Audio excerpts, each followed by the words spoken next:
ze was een jaar of 3. Zij ging vaak spelen met haar popje op de straat. En toen een wagen kwam die plotseling vergeefs nog had gerend, hield zij haar pop krampachtig vastgeklemd. Men lei haar toen in een wit bed. Daar lag ze bleekjes met haar popje in haar arm. Zij kon niet horen wat de dokter tot haar moeder zachtjes zei. En smekend en vol pijn fluisterde zij: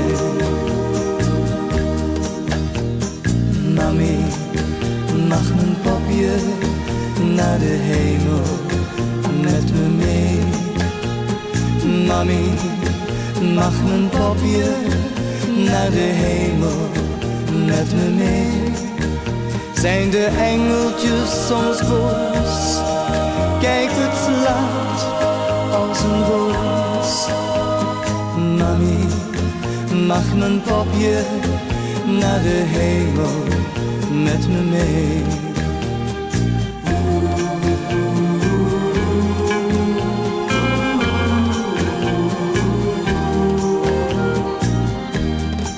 Nu slaapt ze stil, maar voor altijd. Haar kleine pop naast haar, zoals ze had gevraagd.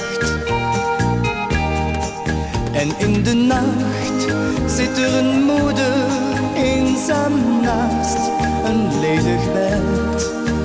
Zij hoort een kinderstem die zachtjes klaagt: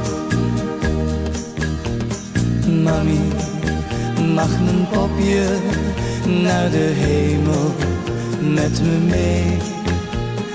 Mami, mag mijn popje naar de hemel met me mee? Zijn de engeltjes soms boos? Kijk, het slaat als een roos. Mami, mag mijn popje naar de hemel met me mee?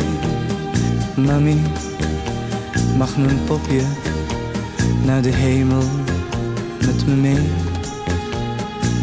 Mami, mag mijn popje naar de hemel met me mee? Zijn de engeltjes soms boos? Kijk, het slaat als een roos. Mami, mag mijn popje naar de hemel met me mee?